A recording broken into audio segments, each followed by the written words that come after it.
राना साहब, इम्पॉर्टेंट एक और चीज़ जो कि नवाज शरीफ साहब वापस आ रहे हैं तो यकीनन अब एक्सपेक्ट ये भी किया जाएगा कि वो अपने साथ कोई ऐसा बयानिया लेकर आएँ जो वोटर्स और सपोर्टर्स को अपनी तरफ राग़िब भी कर सके, क्योंकि पिछले 16 माह की अगर हम कारकर्दगी की बात करें, जो 16 माह पीडीएम की हुकूमत रही जिसका ज़्यादातर बोझ नून लीग को उठाना पड़ा है, उसकी वजह से अवाम बड़े मायूस है। तो क्या बयानिया लेकर मियाँ साहब पाकिस्तान आ रहे हैं? देखें, अवाम, इसमें कोई शक नहीं कि अवाम मायूस हैं और मायूस रहेंगे उस वक्त तक जब तक कोई भी हुकूमत, वो पीडीएम की हो, वो किसी और पार्टी की हो, जब तक उनकी ज़िंदगी में आसानी नहीं लाई जाएगी। जो पीडीएम की 16 माह की हुकूमत है, देखें ना, जब हम बरसे इक़्तिदार आए हैं तो उससे 1 महीना पहले क्या सूरत हाल थी।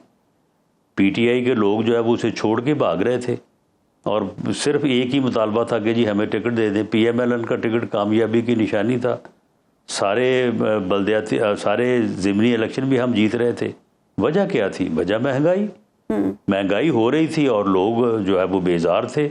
लोग जो है वो, यानी इसमें जो है ना ये बयानियाँ कि जी फ़लाँ बड़ा पॉपुलर है, फ़लाँ बड़ा अनपॉपुलर है, यहाँ पे कोई पॉपुलैरिटी और अनपॉपुलैरिटी वाली बात नहीं है। यही महंगाई की जिम्मेदारी उस वक्त की हुकूमत पे थी। वो हुकूमत जो है वो पीटीआई की थी, इमरान खान की थी, तो उनके लोगों का हलकों में जाना जो है वो दुश्वार था। हम तो अब भी अपने हलकों में रह भी रहे हैं, जा भी रहे हैं, वो जा नहीं सकते थे और उनके लोग छोड़ के आ रहे थे इस बयान पे कि जी हम क्या जूते खाएं जाके लोगों से, हम तो अपने हलकों में नहीं जा सकते।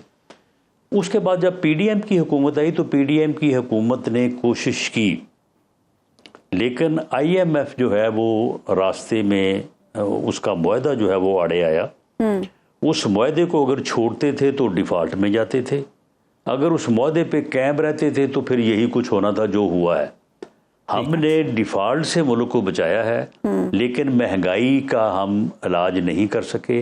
और वैसे भी आखिरी साल की हुकूमत जो है, इलेक्शन ईयर की हुकूमत जो है, उसका वो मैंडेट नहीं होता कि वो कदम उठा सके जो इस किस्म के बहरान में जो है वो कोई मुल्क को फ़ायदा दे सके।